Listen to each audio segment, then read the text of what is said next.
How's everybody doing this evening? My name is Ato Boldon, and you are probably here because of who I have as my guests this evening.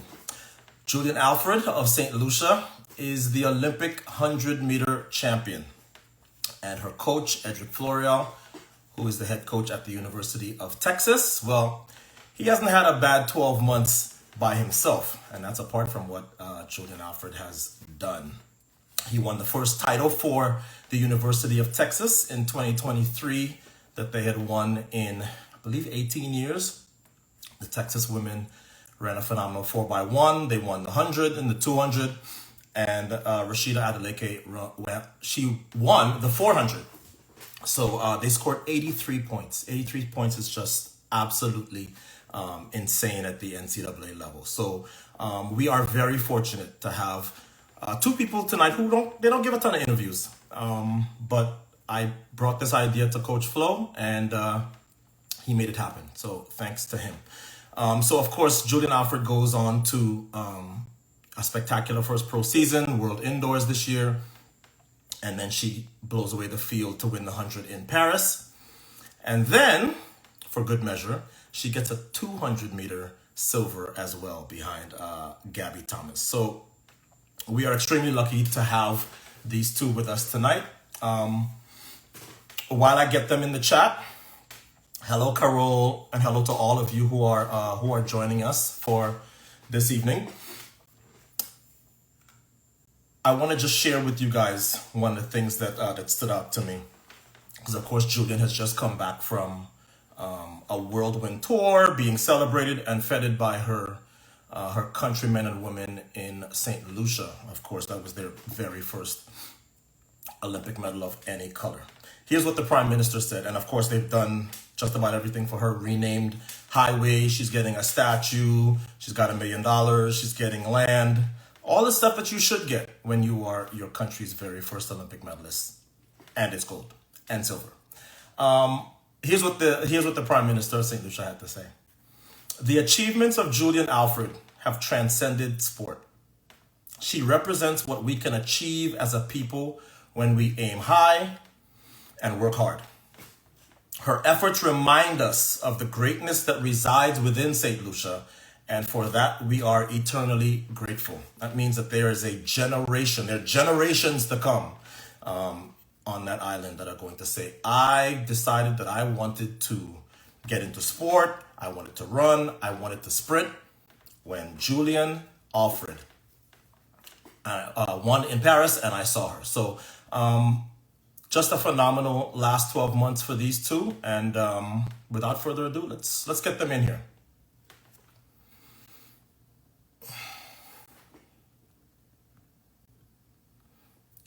Hope all of you are having a great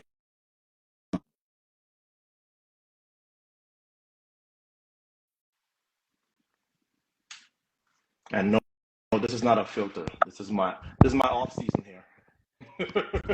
Coach, how are you, man? I'm doing great. Yourself? Not too bad. Oh, in sync. Excuse me. Welcome, Julien. Thank you. Thanks for having me. Good night.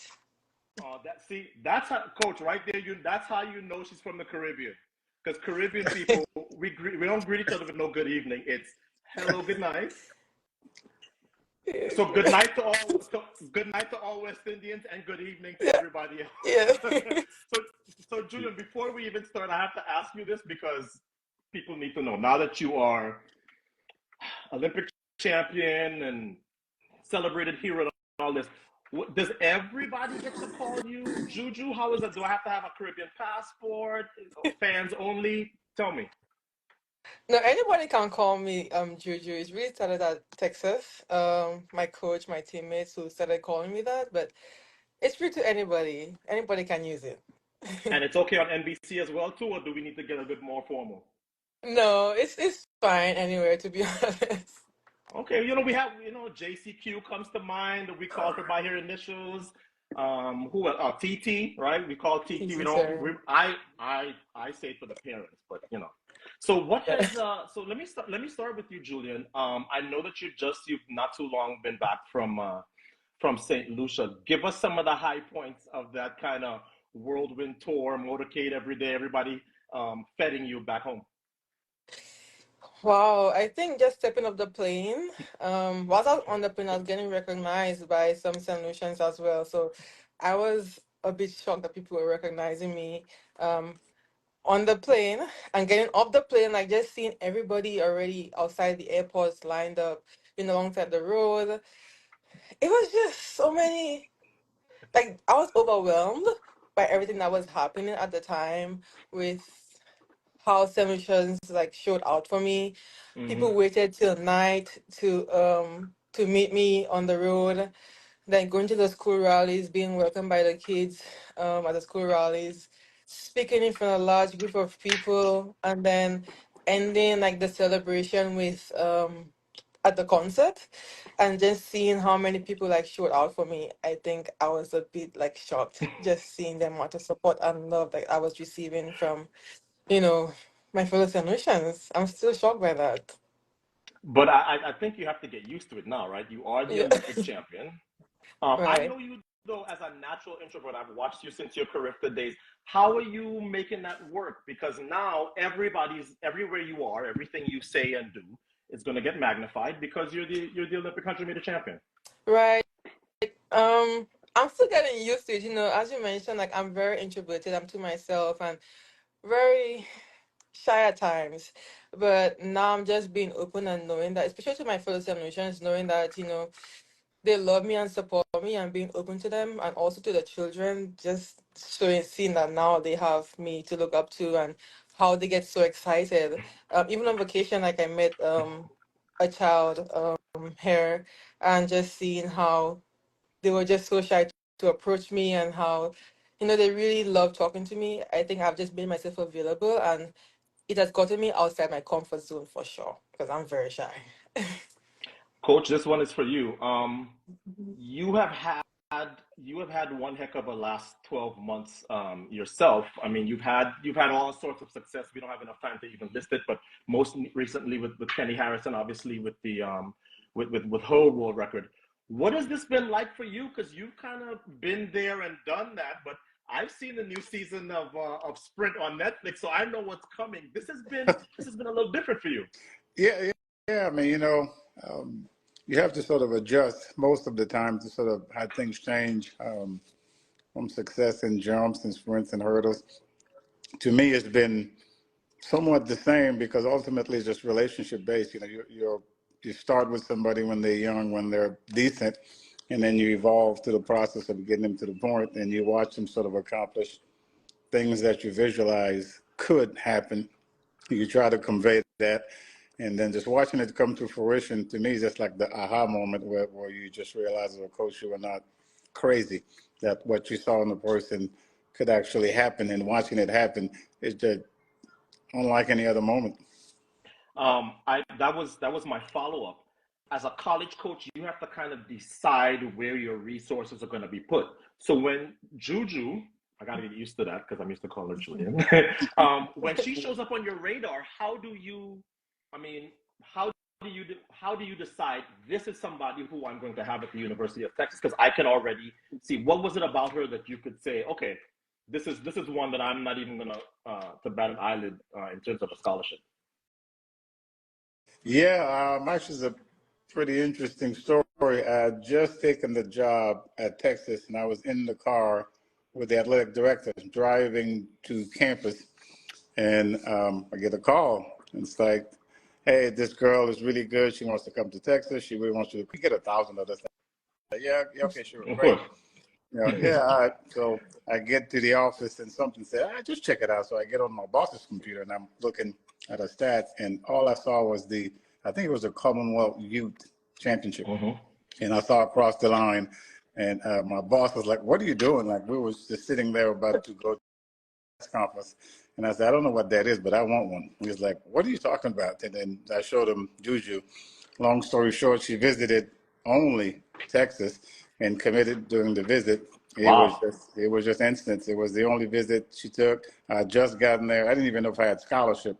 Um, and the boss told me, yeah, you got I'm money. sure you'd have found one. Oh yeah, yeah. No, I had no idea, but he told me you have scholarship, go for it. And then she visited. It was basically, she loved Texas, and it was a great match, and we've been together ever since. Juju, you have talked at length about how you, in coach, you saw, yes, a coach, a mentor, a father figure. What was it? I mean, you were, for lack of a better term, a first round pick. You could have gone to a lot. Why did you not take any other trips and only visit and commit to Texas? Really? Was it me? Go ahead. Well, yeah, that's for you. Okay. Really, because of Coach Flo. My final year in Jamaica, I was following, like, collegiate track and field, and seeing that he coached a world record holder, Kenny Right. Harrison, also coached Jasmine Camacho Queen, also coached Sydney. And, when you see people doing so well, it's like you want to be a part of it. And when Coach Flo was going to Texas, it's like I want to be where he's at, and I want him to coach me and, get me to the places where those other athletes have been. And I took my visit. I was very shy speaking to him. Intimidated as well. And I told him I wanted to come here, and I went on my visit in November, I think, 2018, and started in 2019 January. So on, I have to admit, the things that I have learned about you through the Netflix series, which everybody's going to get to see starting November 13th. I did not realize this sort of the circumstances that you were born into at home in Saint Lucia, and it immediately made me think of Shelly Ann Fraser Price, who I interviewed years ago, and she talked about how, listen, I was very aware of kind of where the environment in which I was born into, and I knew I had to, if I wanted to get out, there's certain things that had to happen. You came from, I think Shirley Ann Fraser Price is the greatest of all time at the 100. Is there any part of her story that you have kind of latched onto and gone, see what she did? This is kind of my path as well. I think using where she came from as a motivation to build that as an athlete, and using track and field to get her out of, her circumstances. I've heard her story, and I've heard that her mom saying to her that, this is a way out. Yes. And I took that as well and used it in my circumstance. I've had struggles in my career, especially at an early age when I was, in my community, coming from a small community of Cicero. And, my earlier struggles has also motivated me into getting where I want to be. So I think that in particular, using track and field to get out of my circumstances and get me where I want to be. So I think that in particular helped me. Coach, you were an Olympic finalist. I think you still have the Canadian record in both the long and the triple. Is that correct? I think I've lost the long. I think I still have the triple. Okay. So, and mind you, keep in mind that Juju is here watching, so she can verify this. How many times when she is running down that track, maybe she's doing a 30 or 60 or something really ballistically fast, you look at her and go, if she only looks in the direction of that long jump pit, she's gonna jump 7 meters. And for those of you in America, 7 meters about 23 feet, just a little short of 23 feet. How often does that happen, Coach? I think if you look at Juju's earlier videos, mechanically, actually, if you just look at the Prefontaine race and you compare that race to the races following that, she made significant changes. With her arms? Oh, man. With stride length and the ability to stay poised on the last 40. We really work hard on the last 40. Typically, athletes struggle with, they can do it in practice, but when they get to the meet, yes, the old mindset sort of return. Of course. What you saw after the races she won, including Jamaica, they were all at the end. I haven't, to answer your question, no, I've never watched Juju sprint and thought long jump. Now I have thought 200. We're still. Oh, we're getting to that. We're still feuding on that. Once I get past the 200, then maybe something else. But until Juju runs the 200 like I think she can, there's no other events. I just need for the world to see how good she can be in the 200. So this is a long-term battle. as a recent coach and a former 200-meter athlete, I have to go immediately to the next question because, of course, both of you are going to have your back and forth here a little publicly. And this is coach to coach, Coach Floreal. You somehow, I have always said, and I've certainly told all of my former athletes, if you want to be great in the 100, you can't just date the 200, you have to marry it. I know that the both of you, as you have just admitted and before, have had your back and forth about that 200. Juju has said, I don't particularly like that event. I'm almost running this just for coach because I really don't like this event. But she's also said, I've warmed to it. What is it about your coaching style or your method of convincing why you get so many of your 100 meters? I mean, I'm thinking of Tiana Daniels. Shout out to Tiana. What is it that you use to get your 100-meter sprinters to run the 200 and commit to it as well? Yeah, man. I think we all, well, not all. We just look at the 100 as a 30, 60, 90 workout type thing. If you're going to address stride length, which is ultimately what boils down to it. I mean, you can take 1,000 strides as fast as you can. You're not going to be efficient in 100. So at some point in time, like if you think about the formula for speed, it's distance over time. It's just not just time. So distance is the stride length. Time is how long you take that stride. Right. So that's speed. Speed is distance over time. How long did you stride? How much time it takes you to get that stride? And people get away from that and think it's just about how fast you are. There's a relaxation phase that you get from the 200, or even maybe a little bit from the 4x4. Juju can run. She would rather actually run the 4x4 than run the 200, which is I've seen her run some great legs on that. And she hates the 200. So I think there's a lot of components of the 100 that people run away from because they don't see the value of the 200 or even the 4x4 leg and allowing the athletes to execute at that really, really, really, really max velocity phase where they can sort of relax. Well, you have to do that in the 200. You can't just bully it. You have to, at some point in time, trust it and execute and relax with it. And if you don't have that in 100, it's not going to work. So what you look at is at Prefontaine, there was somewhat a battle. She was falling forward. She was losing the mechanics. And when you look at the composure, even in Jamaica, that was probably the first time I saw her do what we talked about doing. The first 60 was just average, but the last 40, she begins to open up and separate, and I think it began to sink. And then Monaco came, it was the same thing. The last few races she won were all after Prefontaine, were all on the last 40 meters. There was no race she won on the first 60. The first 60 was really good, but the competition happened on the last 40, where she actually pulled away from people. And we were able to sort of duplicate that in Paris. So to me, I think we just got to get away from the idea that the 100 is a 60-meter dash or a flying 30. It's not. You can't just sprint, and think you're going to be effective at doing it. The most successful ones have the ability to sort of relax and still maintain that max velocity phase without tightening up. And then we've gotten away from that. Actually, I think she's opened up her stride by about 5.5 inches. From talking to Ralph Mann, we did some measurement, and it used to be 2 meters, and now it's 2.3 something meters on average, which is, you're a sprinter, so you can understand how hard it is to do that. And that's really the one thing we worked on is opening up that stride, allowing her to stay in the air a little bit longer before she strikes the ground. And she was so impatient, trying to get back to the ground as fast as she can. Allow her to stay in the air, waiting and strike the ground and do it. And that's kind of what you saw in Paris. The separation happened, and there was sort of no comeback because when somebody's covering a foot more per stride than you, it's hard to run them down. Okay, Juju. So he's given us his side of why he needed you to run that 200. Yes. Something that's you did. Okay, so you don't like the event. I'm not offended. I'm a 200-meter guy. I'm not offended. Something had to have clicked for you though.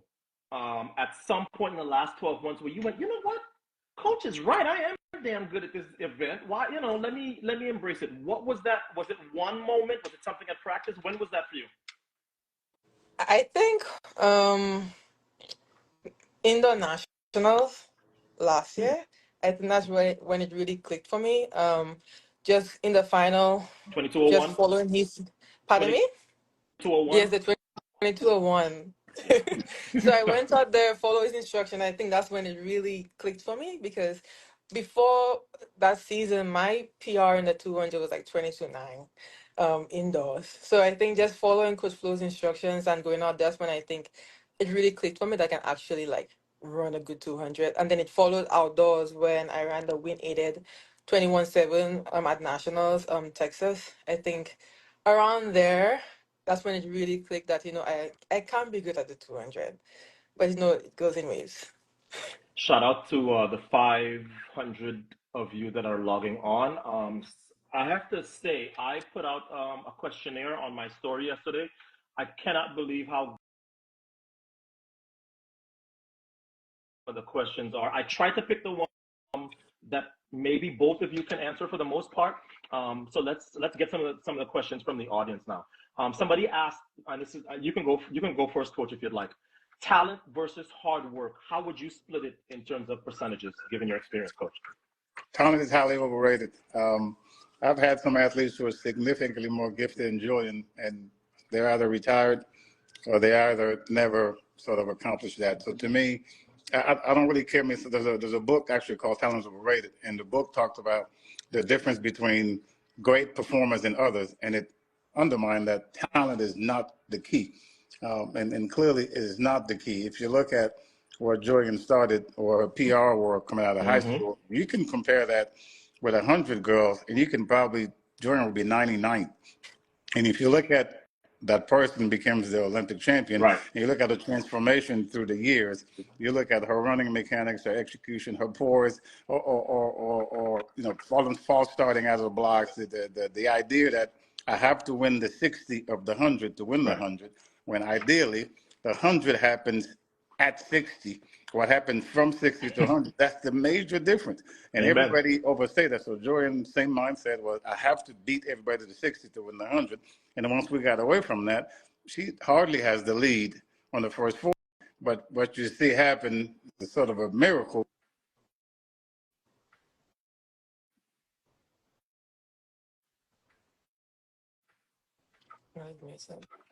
Uh-oh. I think we lost Coach there for a second. Yeah. All right, Julien, while we get him back, what was your percentage split for that? What do you think? What do you think? You're the Olympic champion. That's the most coveted medal in the whole Olympics. What percentage? Okay, I think we have Coach. Yeah, we have. But Juju, what percent? How would you break that percentage up? 25, I would say 35, 40% talent, 60% hard work. Okay. I was going to say that. I was going to give hard work a higher percentage than talent, because you can have the talent and it can just go to as long as you put in the work as well. I think that's I don't know why it's sticking. Might be from my end, but you're okay. Go ahead. Okay. Now I was just saying that I will give the hard work a higher percentage than actually the talent, because you can have all the talent like Coach Flo was saying, but as long as you put in the work, making the sacrifices, I think you'll get what you want out of it. I guess this one is just for you. I'll go back to another one for you and Coach in a second. LA 2028, double Olympic gold or a Saint Lucia medal in the 4x1. Which one would you think in the long term treasure more? I'll take the double Olympic gold. Yeah. I'll take that. I'll take that for sure. I told you. Listen, take it from me. That 4x1, it may come. Beginning of my career, no 4x1. Trust me, you're gonna have people to run with because everybody's back home or wherever they are with a St. Lucian parent going. We finding a way to go run exactly. with Juju. Another question for you, Juju. I was thinking when I was watching you this year and thinking of your path from St. Lucia to Olympic champion. You just missed the era, and Coach will back me on this. You just missed the era where women, particularly where women athletes, were often shamed for their muscles or being looking too strong, right? I think of Priscilla Loeb-Schlief in 2008 in Beijing, and she's talked openly about she's muscular, and she talked about being body shamed, especially and even by some Canadians. There's a there's a young girl who is going to watch this, and now you're the Olympic champion. What would you say to that young girl that if she hasn't already been body shamed, will in the future? That one is a big question for me because growing up not being like how normal girls will look and being referred to as muscular, or Mm-hmm. they'll tell you some systems you body like you had Oh, I know how it goes. so just being referred to as that, even when I was a little girl myself, um I would just say to her, like, love your body, because that's going to get you like where you want to go. Like, if I had just given up and just not want to lift in the gym because I don't want to be referred to as too muscular, or like I just don't want to be referred to as a man, or look like I be told I look like a Yeah. man, like I wouldn't have gotten like where I am today. So I would just say to love your body, because your body's, you have to cherish it, because that's what's going to get you to where you want to go. And don't let anybody like make you ashamed because of your body, and that's what God has given you. So just use it to the best of your ability, and you know, love yourself, love your body. Amen to that. Coach, you were an Olympic finalist. Your wife is an Olympic silver medalist. How often does your wife remind you that she's the one that has the Olympic medals in the house? More than I can count. Yeah, yeah, and I mean, to be fair, even my son told me that I'm finally surpassed him, because every medal that Julian has won up until the Olympics, he's the one that's traveled with her.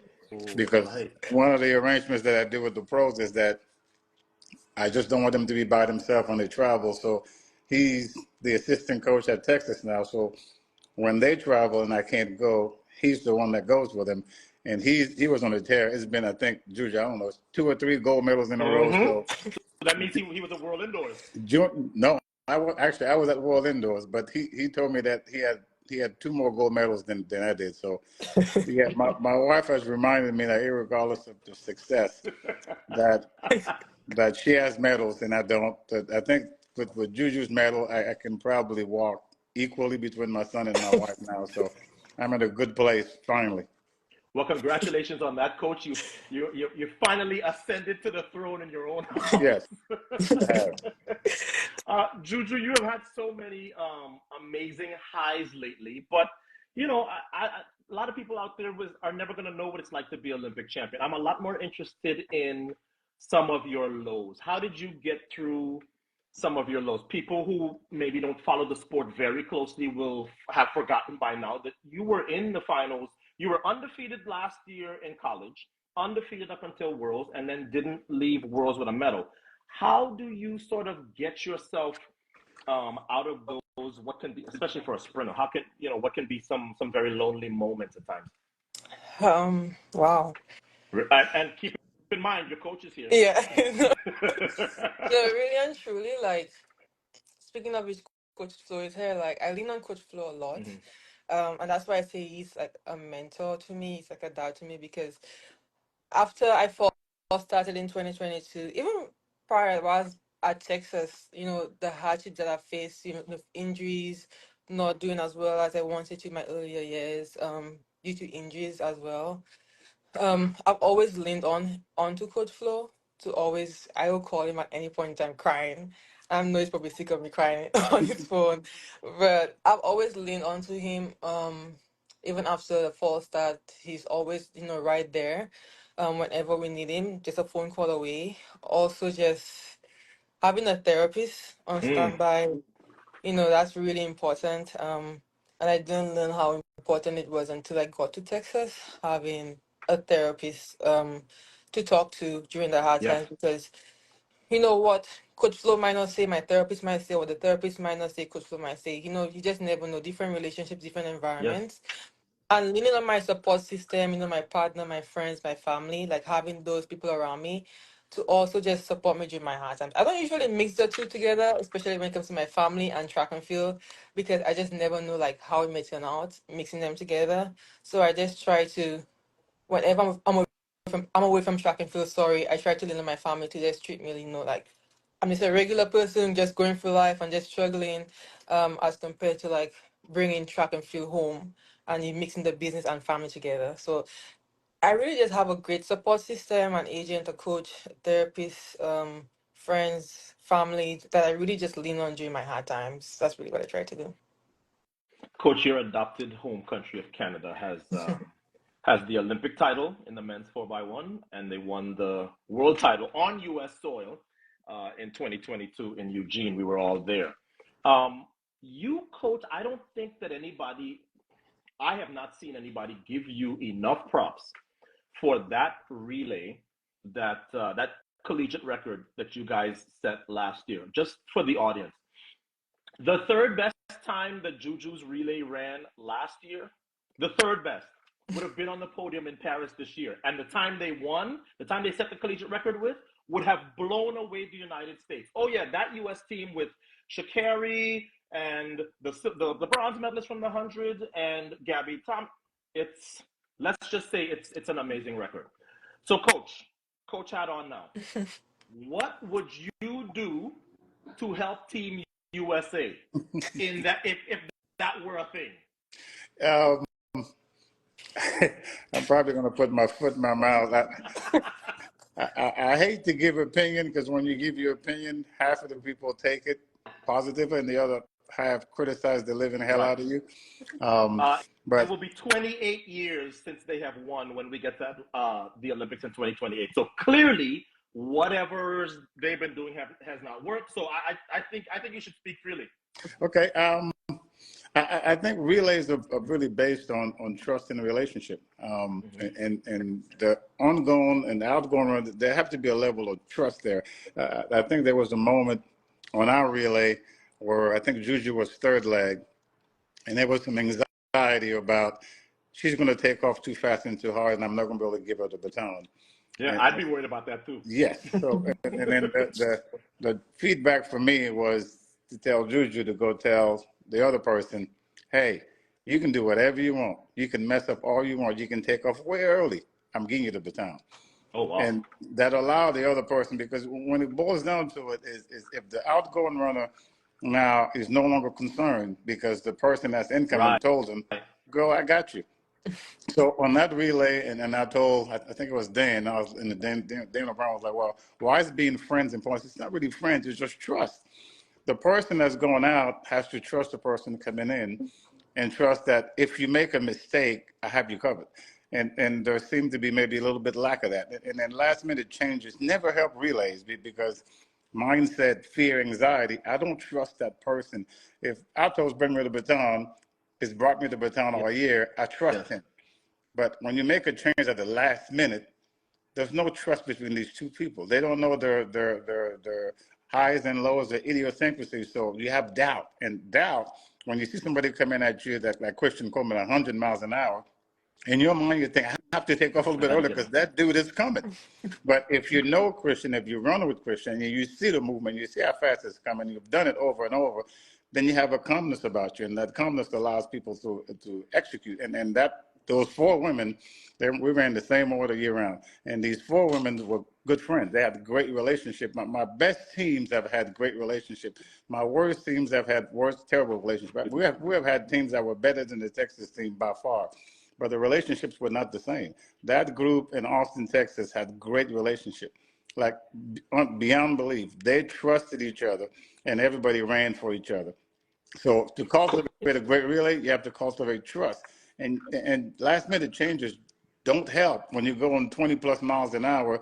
I think it was maybe John Drummond that said that the 4x1 zone should be called the oh shit zone, because you're going so all you think is oh shit. Yes. So you have to minimize the oh shit by building trust and building sort of dependency in one person and the other one. So those last minute changes, I think, continuously put the relay at risk.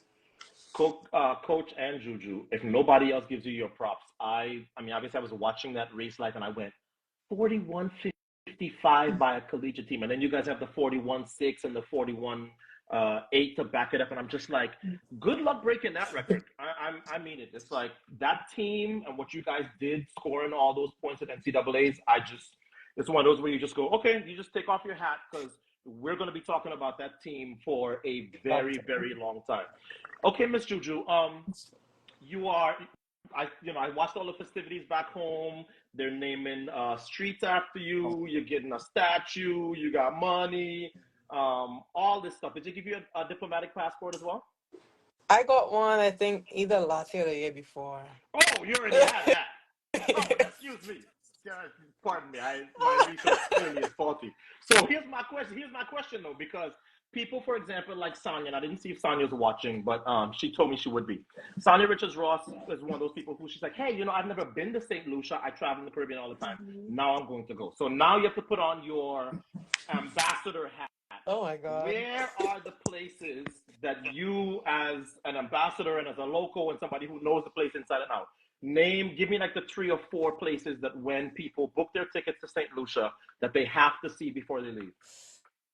I would say the Sulphur Springs, the driving volcano. Okay. I would also say go to Grizzly Friday night. I would say that. um, I've been to that. I know why. It's a lot of I fun. would I would go to the pitons to see the Go Piton, Petit Piton. People hike the pitons as well. I don't think I'll do that one. So I would say the pitons. Where else? I would hope that people Jade visit Mountain? Body Holiday, Jade Mountain as well. The waterfall, Diamond Falls. Like there are so many like good places in Saint Lucia that you can visit. I don't know just so many places I can't even like name, but definitely Bali Holidays, Sulphur Springs, that waterfalls, Grizzly Friday nights, by the pitons. There's also I think ancillary fish fry. There are so many places that you Okay. can and also depending on the time of the year that you visit Saint Lucia. Like Yeah, we also have Saint Lucia and I mean, Carnival. we know rainy season and dry season. What would you say is the best month in terms of the weather? Mm. Because you don't want them going. It's like, I mean, we know what the Southern Caribbean can be like. It can be oppressively hot.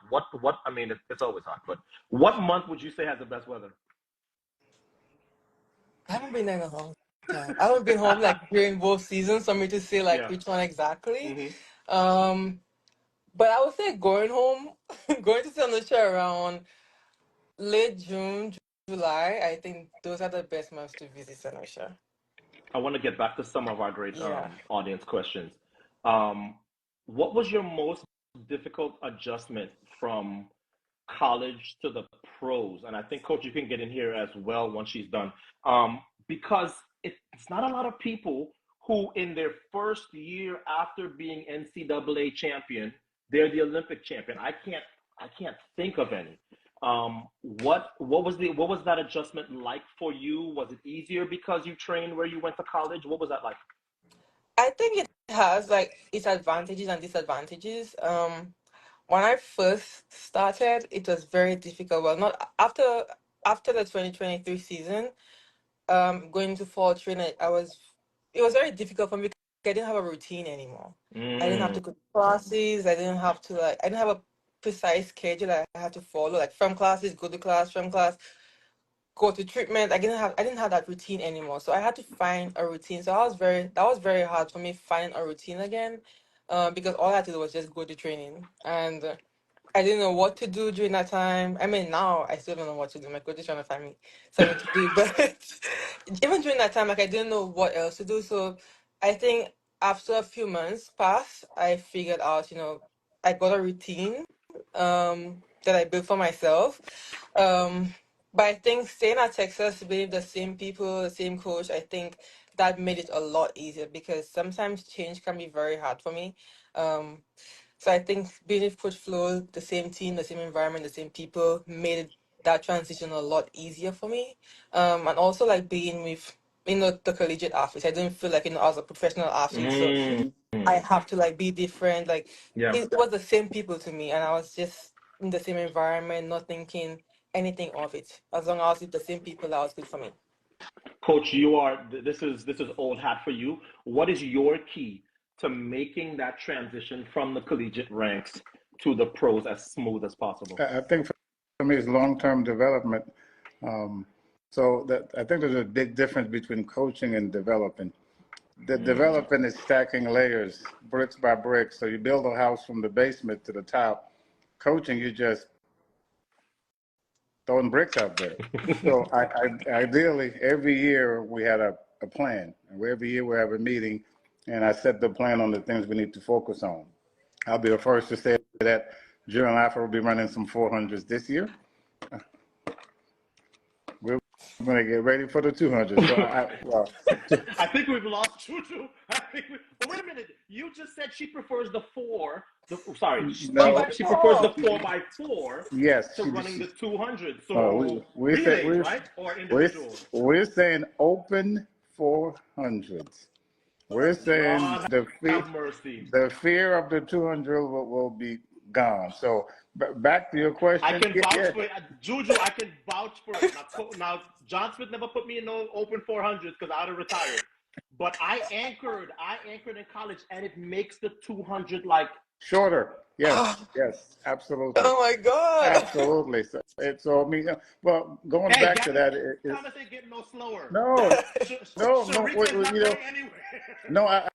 I think ultimately you have to deal with the person's internal fears. Yes. Everybody's has internal fears. Every athlete has internal fears of things that they think are going to happen. That's not true. You've never really done that. So to me, she has to get over sort of the length of it. So, for example, from that same question, getting these athletes past sort of the perception of what's going to happen. If I do this, I'm going to die. That's just not true. That's not true. That's absolutely not true. If you're trained for it, you'll be fine. So back to your question, long-term development. So this is not just 1 year of Julien Alfred going pro. Right. This is based on 4 other years of building the athlete. If you look at the progression, if you look at her mechanic, she doesn't look the same. She doesn't run the same. She doesn't move the same. She doesn't execute the same. The pores at the end is different. And you stack that year in the end, but there has to be a plan. You can't just coach an athlete. You have to develop the athlete. So I told somebody, asked me the same question last month, and I told them whether the athletes stay with me or they leave, they have enough development to be able to go to somebody else and continue to be successful. I mean, Sydney finally said that. Sydney and I talking, I told her she's going to run 50 seconds is going to be the 400-meter world record. And she told me, you're crazy. And I showed her the graph how to crazy do it. As a fox. And she finally admitted that this is the first time she learned that 50 seconds was possible. So what I'm saying is if you develop the attitude, you're teaching fundamentals of their event. Those fundamentals don't go away. Anybody can build on those fundamentals. So coaching is useless. Developing might take 4 years, might take 5. So that was always the plan for Julien to be where she was. It wasn't sort of, it didn't happen last year. It was always a progression. First World Championship, false start, DQ. Second one, we had a yellow card, and you see the progression. There's no more this false start thing, this twitching at the blocks. And that's, you develop, you just find a way to get rid of that. We found a way to kind of get her focused away from the blocks to really what matters is the end of the race. So that's the key to me is long-term development of the athlete as opposed to the short-term coaching of the athlete. So 2 things, folks. 1, breaking news, because clearly that was news to Julien Alfred as well. That's not true. Julien, I didn't know you were serious about it. Julien already knew that. And he's told the world now. And the second thing is that, Coach, thank you for this. That sound you hear is all those high schoolers that I'm meeting out and like, oh, no. I don't even run the 200. And you got one of the best coaches in the world telling you, the Olympic 100-meter champion is going to run some open 4s. How you going to go to your coach now and say, you're not running the 400 when Julien Alfred is running the 400 next season? But I'm not saying that's the best for everybody. I'm saying for the person that I'm coaching, knowing her issues, it makes sense. So I'm not saying everybody should. I'm saying for Julien Alfred and the stage that she is now, along with the path of her development, for us to get to the next phase of what she can accomplish, this is part of the path. This is not the path for everybody. So the path for Dina is different than Juju and Rashida. They all have a different path based on what I say as the issues that stop them from reaching the success that I want. And that's alongside from development, that you're developing the person's mindset, their physique, their execution to get to the next level. So it's not for everybody, but for Julien, getting over that fear and running the 400 is going to be key to her being comfortable with the length of the 2 will be significantly shorter and a lot less painful than the 4. Yes. Speaking of your training group, which to those who do not know includes others, including Dina Asher-Smith, who's one of my favorite sprinters of all time already, and of course Rashida Adeleke, who was 4th in the Olympic 400 meters in Paris. Coach, what is that like? Because not that you're not used to having great pro camps, but what is that dynamic like? Because and I guess you can join in here too, Juju. I saw the race in Austin this season where you were 3rd out of those 3, and I went, okay. So, Coach, is she the type that is going to linger on a loss like that, or did her confidence take oh boy, I know when Juju starts laughing, this is the right question. Okay, so let me get quickly to the question. Juju gets 3rd behind her 2 training partners in 100, one of whom is a quarter miler. Shout out to Rashida. I know how good she is in the 100 because I've seen her run the 4x1. So no disrespect at all meant. What is Juju like after that race where she's been 3rd to her 2 training partners? Not good. Not good is not. Because I've seen season 2 of Netflix. I already knew. Terrible. I would say. Oh boy. I would say she was awful about it. But to backtrack, the awfulness of that race had nothing to do with the race. Of course. It had to do, and hopefully Juju's not mad I'm sharing that. So when Juju won the World Indoor and went home, the overwhelming support of the country was an issue. Like, she was overwhelmed, and it took some time, and it was during that low. So that race had nothing to do with Julien Alfred losing. Had nothing to do with it. When but we know athletes are, especially. Bingo. So ideally what happened is when she came off the plane and saw her people, and she looked like Jordan is like so shy. Jordan has a foundation to help young Saint Lucian, to help them with education, to help them with feeding them. So she doesn't talk about this stuff, but there's way more. She's much deeper than just what you see, the shy girl. And signing her contract, she wanted the foundation to be involved in the contract. I'm not signing unless they're going to give me a foundation to help my people. And it was absolutely, she's like, Coach, I'm not signing unless they want to give me a foundation to help young St. Lucian. So nobody have to go through what I went through. I'm not signing. So that was also included. So backtrack. And so after the World Indoor, we were in a great place. Training was great. And then she went home. And when she came off the plane, she was so humbled by the number of people that gave a damn about who she was. And that was an issue. So, and I didn't really notice the issue until that race. And so we had a powwow, 3 hours, 5 hours home. We had a long powwow, and we talked about the issues, and she admitted that scared me. So we had to sort of refocus that these people are not there for pressure. They're there for support. This is your gang. This is, look behind you. Look how many people are behind you. And the year turned. We took a couple of races off and refocused. And like I said, the rest is history. But that had nothing to do with that meet at Texas. That meet, the debacle of that meet happened in Saint Lucia. So if you looked at fast forwarding, there was no going home after the Olympics. It was after the last race. We've been there before. We're not going home and have that thing again and then coming back running Brussels. So ideally, that's what it was. That has nothing to do with Julien losing. It has to do with the overwhelming support of a country that's backing me up and that scared the crap out of me. And so we had to sort of re-engage and kind of tweak that and then kind of reassess. These people are there as angels beneath your wing. They're the air beneath your wing. They're here to support you and cheer for you. They're not pressure. And everything else kind of took a happy turn after that. But yeah, that race had nothing to do with losing. It had to do with I can't let my people down, and that was carried on every race. I can't let my people down, and you can't run like that. You have to run for yourself because you want to be successful. And we were able to sort of talk about it and retool it, and she did the grunt work of it and kind of got herself back together, because that could have been the end of the season right there. But she handled it like a champ. It was 5 weeks of pure hell, and then she kind of rose from like the phoenix, and the rest is history. Julien, can you draw a straight line or some kind of line between that race and your Olympic gold, or is there just too much more in the season? Or is that something that you look back at and go, that day, I was like, no, not this year. Uh, no, after that race, like, I'm not going to lie, I thought it was over for me. Over. I did because mentally I wasn't there. Mentally I wasn't there, and it also followed like with my body as well. I was just out of it completely. And like Coach Flo said, we had that long talk. Yeah. Like I said, crying on the phone as usual with him.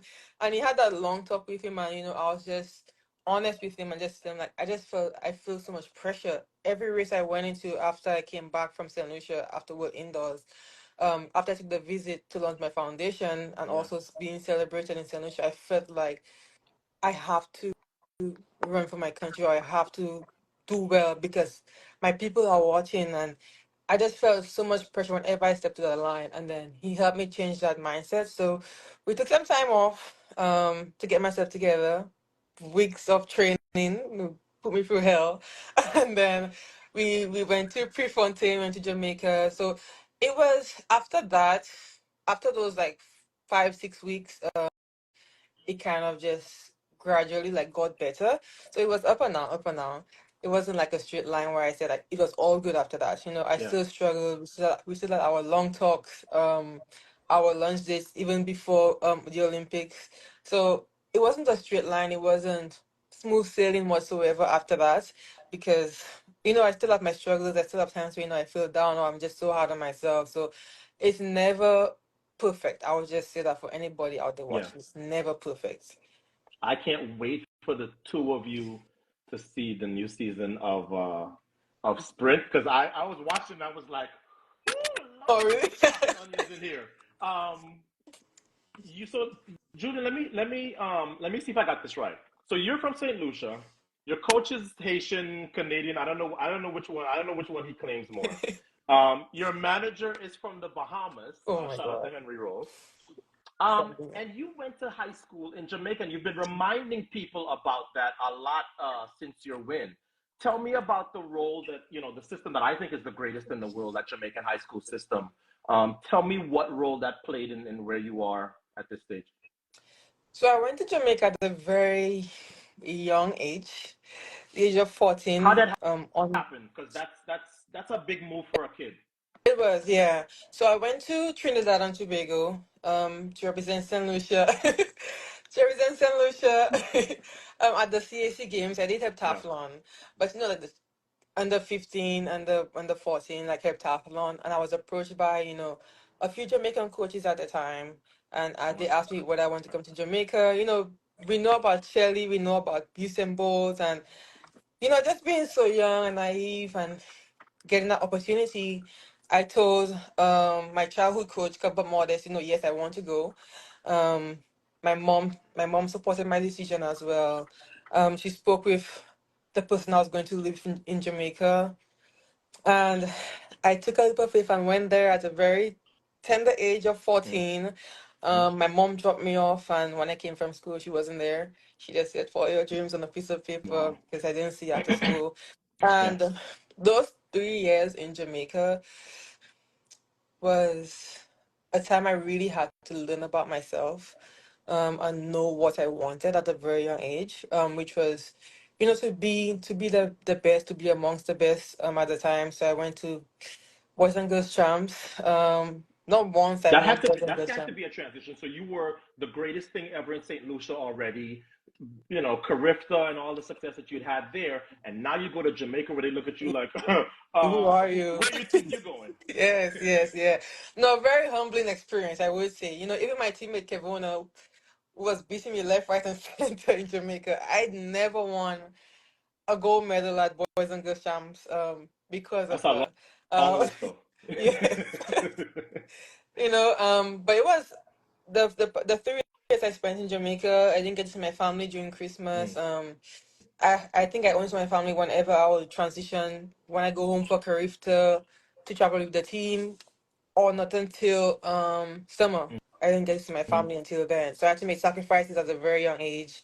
leaving my family behind, not seeing them during Christmas break because I was in training. But being part of the Jamaican system and just seeing how boys and girls champs are and getting that experience, I think has helped in moving forward in my career. I think being on my own for such a long time helped with my transition to going to college as well. Coach, you now have the Olympic 100-meter champion and Olympic silver medalist in her first year as a pro. You've already mentioned Sydney McLaughlin-Lavroni and how, you said something, back in the day, and she was like, oh, you're crazy. And now she's literally running those times, and she's starting to scare 50 seconds flat in the 400-meter hurdles. Give us some of your wildest hopes and dreams for Juju. Oof. My That you can most share. I know as a coach you don't want to give everything. no, All of it there. me to be 100% honest. I don't share my feelings often, but I I don't my I guess my value system, the thing that shares the most is just for her to grow in confidence and be okay with who she is, be okay with her body, be more outgoing, leave the damn house would be great. Um, you An know, introvert leaving the house.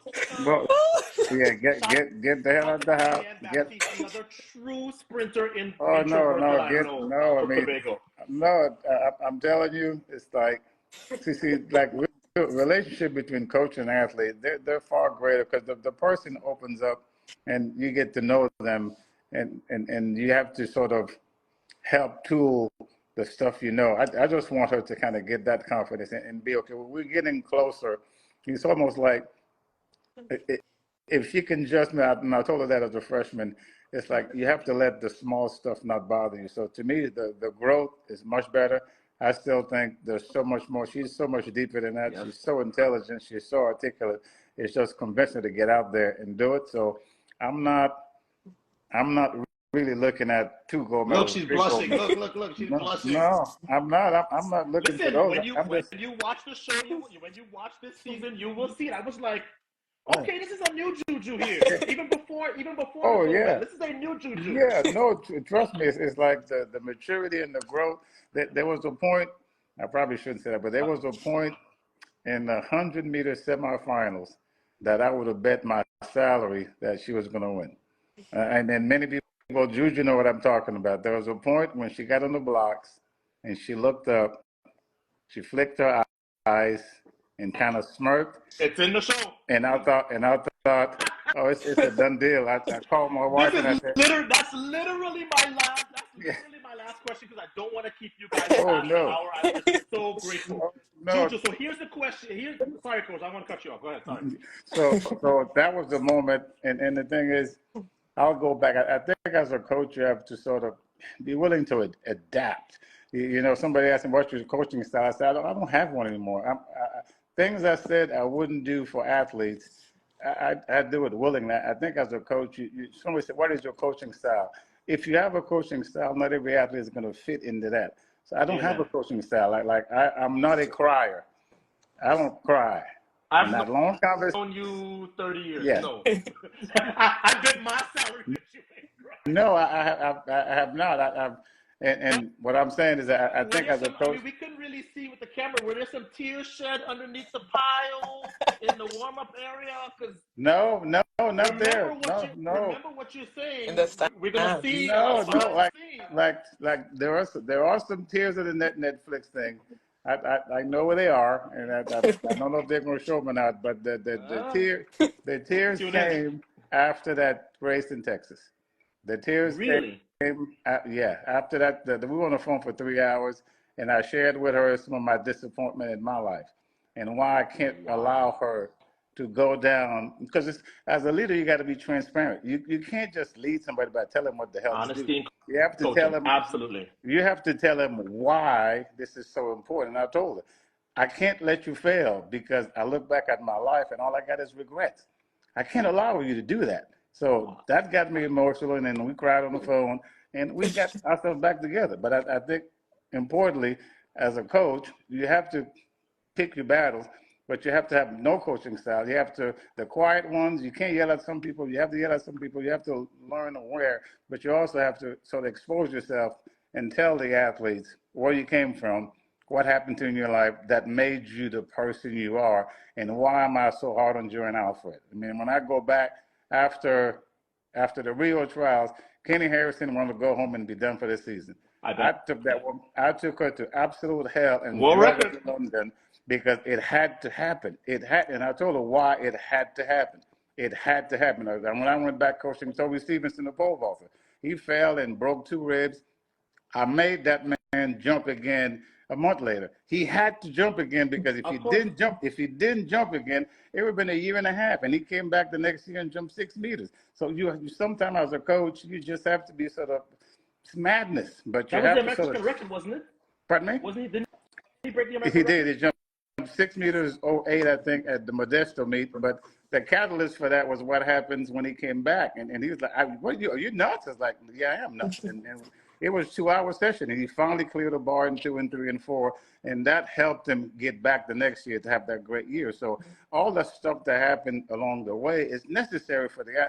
Julien would not be Julien Alfred without all the disappointment that happened along the way. And I need to put that in the frame so she understands that these disappointments is not bad. There are requirements, there are quizzes, there are exams and tests you must pass before you get to the next one. I think as a leader, you have to explain that to the person, why you're the way you are and why is it so important, why you're so mean sometimes and why you're so deliberate sometimes, by exposing some of your life failures and your life success. And I have that relationship with all my athletes, and I don't really open myself to the world because I think the world is cruel as hell. But my wife defined me as you are great at taking care of people. That's your biggest attribute. And I would say, I realized that this summer, that, you know what, I just take care of everything. Juju would tell you, I take care of everything she needs. I will take care of it so she can be free to be the best she can be. Goosebumps, Coach. One of your Stanford athletes is in the comments saying, I can vouch for this man took care of me. Corey Carter. Yeah. Corey Carter, world champion in the 400-meter hurdles. So, wait, but Juju, I want to get back to something for a second, because Coach is giving you a hard time, telling you about leave the house and all that. We're all adults here. You are now a very recognizable face. I've seen your social media growth. You're trying to tell me you don't have 100 people right now in your DMs going, hi Juju, I watched you at the Olympics. I live in Austin. I live nearby. Could I pop? Really? That's not happening for you? Wait, I would bet you $1,000 that there is probably 1,000 unanswered messages right now on her DM, if not more. I'm one of them. She does not reply to nothing. She don't reply to nothing. She's private. She goes to practice. She goes home. I have to threaten her life to get her out of the house, to go have some fun, go for a walk, go out with your friend. Everybody knows that, but this is what Julien is. She's just very reserved, all by herself, and we're just getting to a better routine. But that's not what she does, and I can't really speak because I'm just as bad. I don't really want to. This show, I'm only doing this show because of Ato Boldon. You ain't gotta tell me. Hey, so anybody listening, don't text me, don't DM me, don't actually do no damn show. Flo, don't do no shows. This is just a favor for my buddy Ato. That's it. I'm doing no more. And the Netflix, I'm doing no more of that ever again. I've exposed myself more than ever. I've cried on that show. I'm done. Coach, I appreciate it so much, precisely because you two do not do a ton of interviews. Yeah. All right, we're getting close. We're getting close to an hour, so I want to make sure. And by the way, Coach, goosebumps from your last answer, because I swear I had a question in here, basically saying, "Look, you and I know what it's like to not be Olympic champion. She doesn't. She's Olympic champion already. And what is it about the coaches who just missed, or the coaches who got close, that they have so much passion about, hey, you're not going to make the mistakes I make." But I think you've more than answered it. So Julien, last question for you. We know how important your foundation was. And we know that is something where you're like, this is one of the most important things to me. Your career has gotten off to a great start.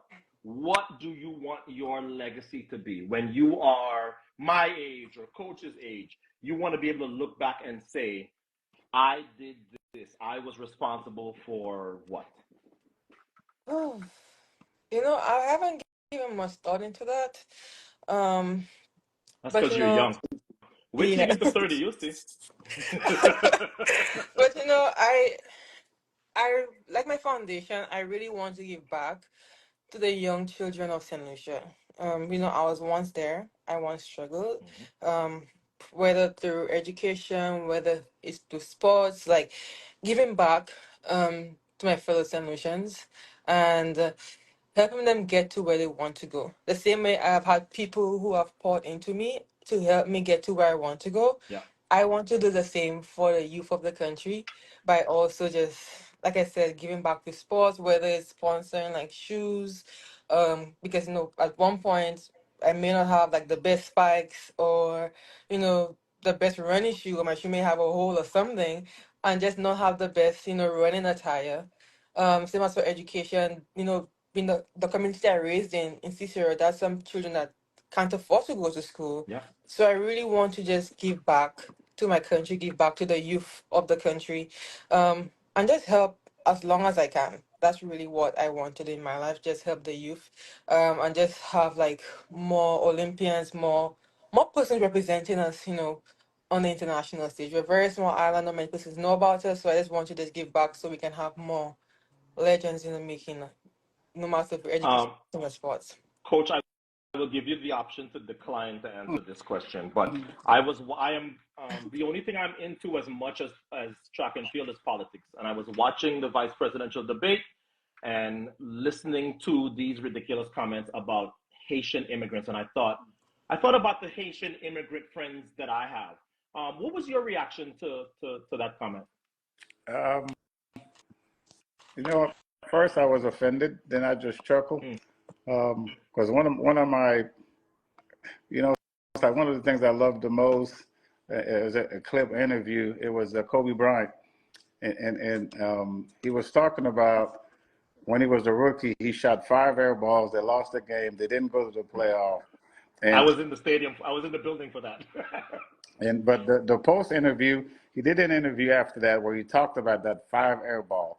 He talked about the 5 air balls were all online. They were going in. He didn't have the legs, so he analyzed why that happened. But then he said something that was crucial. Kobe Bryant said, "Get over yourself. You're not that important." He told that to himself, Wow. and I told myself the same thing. Get over yourself, coach. You're not that important. Like right now, if Juju never ran again, there'd be a track meet next year. Oh, There'll be the Olympics.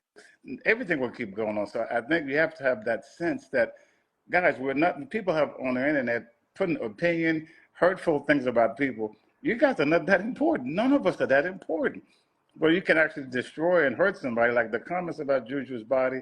I wish I don't reply because I don't need to, right. because I don't want to. I can and I want to, but it's not the right thing. I refuse to reply because it's going to fuel more. So to me, I had to get over myself as a Haitian immigrant because I'm not that important. My work with the young people that I'm doing here, that's what's important. The biggest difference I made is stopping Julien Alfred from quitting. That's what my legacy Wow. is convincing Rashida to run the 400. That's what my legacy is. It's not in what people think. Right. I'll move on, and I'm not that important. But if I focus on what's really important, I'm not that important. But Julien Alfred is very important.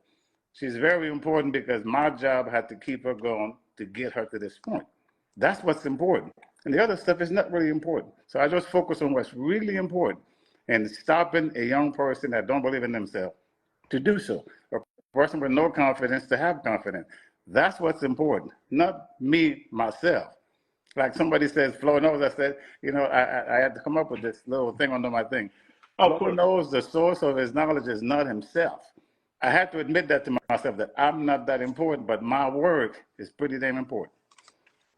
Coach, that is a great note on which to end this great conversation that you guys have had. Thank you both. I want to wish you guys personally all the health and strength and blessings Thank that I you. possibly can as you guys get ready for this next chapter. Because I've already blabbed enough about it. I think this season of of Sprint on Netflix is better because of what you two bring to it, and I can't wait for you guys and everybody else to see it. If you guys live in the United States, to the audience, all of you for tuning in, fantastic questions. I wish that on the replay of all of this on my feed that everybody could see the comments, because some of the comments have really been touching. A lot of people from Saint Lucia saying, Juju, Yeah. win, lose, or draw, girl, we got you. Don't feel no pressure from Aw. us. We got you. So to all of you that tuned in, and to you too, of course, all the best for the new year, and for the audience. I have a bunch of other Olympic champions that I'm lining up, so we hope to bring you some more of these. So good night to both of you. Good night. And Thank you. thanks again for doing this, both of Thank you. you. All Thank right. you. Thanks for having us. All right. Bye. Thanks.